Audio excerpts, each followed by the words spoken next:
Bismillahirrahmanirrahim. Assalamualaikum warahmatullahi wabarakatuh. Perkenalkan, nama saya Novi Fitriani. Saya dari kelas 4A Prodi PAI.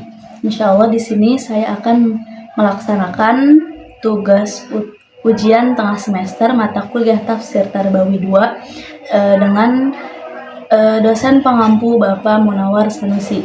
Izinkan saya mengerjakan tugas video yang telah Bapak perintahkan. Oke, di sini saya akan mereview sedikit materi yang telah dibahas di beberapa minggu lalu. Saya akan membahas mengenai manusia sebagai makhluk sosial.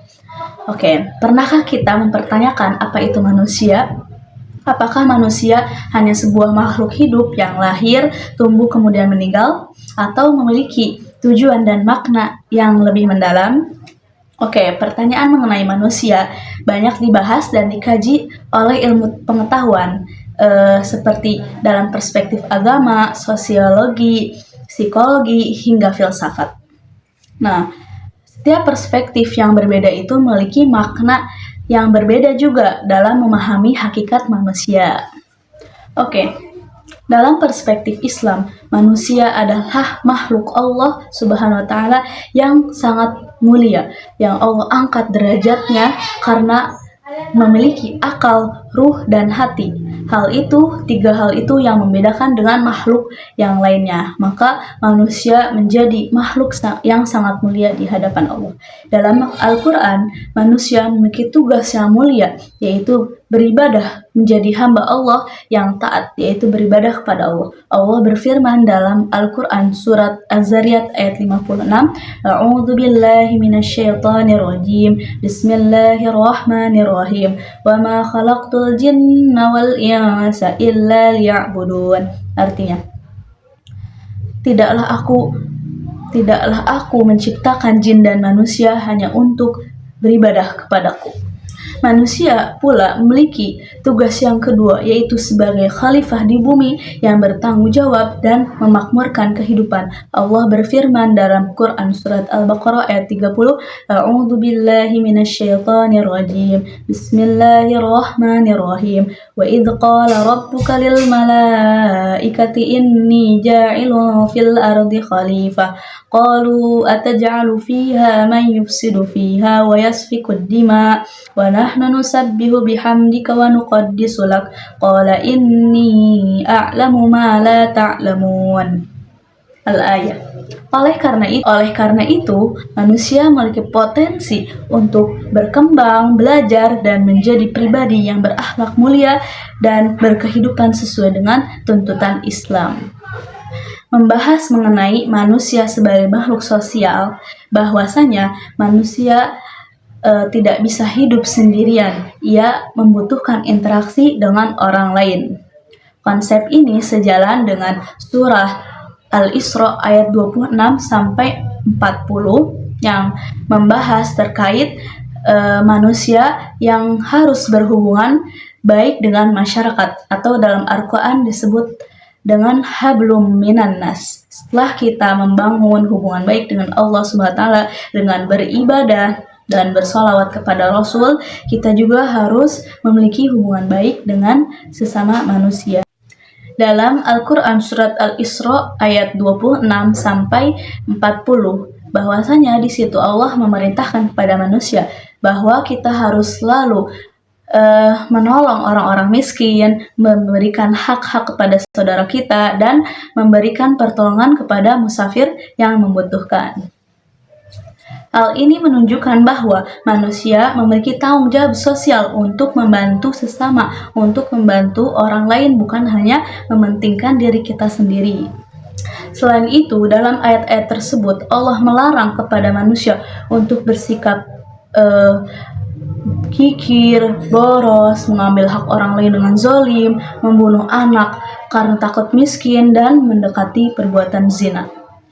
Salah satu ayat dalam Quran surat Isra adalah dalam Al-Isra ayat 32. A'udzu billahi minasyaitonir rajim. Bismillahirrahmanirrahim. Wala taqrabuz zina innahu kana fahisyah wa sa'a sabila. Dalam ayat tersebut menjelaskan bahwa janganlah kita mendekati zina, karena zina adalah perbuatan yang buruk dan dibenci oleh Allah. Jika ada orang yang melakukan zina, mendekatinya saja, maka ia akan mendapatkan dosa. Kenapa Allah melarang untuk mendekati zina? Karena zina akan merugikan diri dia sendiri dan merugikan orang lain jika sudah terjadi. Maka dalam Islam, ketika ada seseorang yang sudah menginginkan untuk berpasangan, maka solusinya adalah dengan menikah, bukan dengan pacaran. Nah, kenapa kalau misalkan dengan pacaran? Karena jika dengan pacaran itu banyak hal-hal yang buruk yang akan terjadi pada dirinya. Dan jika dengan nikah, maka itu adalah solusi yang sangat baik untuk seseorang yang ingin menjalin hubungan. Kembali ke pembahasan surat Al-Isra ayat 26 hingga 40.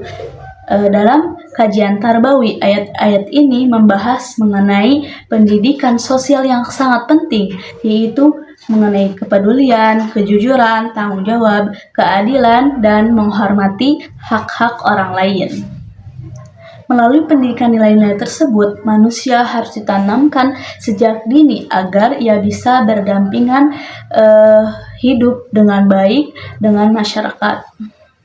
Dengan demikian, surat Al-Isra ayat 24 sampai 40 mengajarkan manusia sebagai makhluk sosial agar bisa berhubungan baik dengan sesama, saling membantu, menghormati hak-hak orang lain, dan menjauhi perbuatan yang dapat merusak kehidupan bermasyarakat.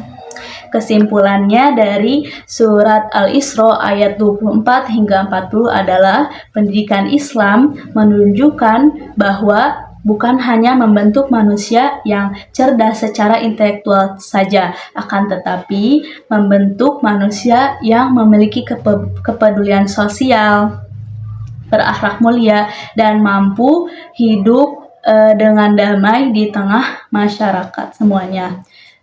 Dalam dijelaskan seperti dalam Quran surat Al-Maidah ayat 2, bahwasanya a'udzubillahi minasyaitonirrajim, bismillahirrahmanirrahim, wa ta'awanu 'alal birri wat taqwa wa la ta'awanu 'alal itsmi wal udwan, yang artinya saling membantulah kalian dalam berbuat kebaikan dan jangan saling membantu dalam keburukan. Mungkin cukup sekian dari saya. Terima kasih atas perhatiannya. Mohon maaf bila ada salah kata dan perbuatan. Saya Novi Fitriani. Wassalamualaikum warahmatullahi wabarakatuh.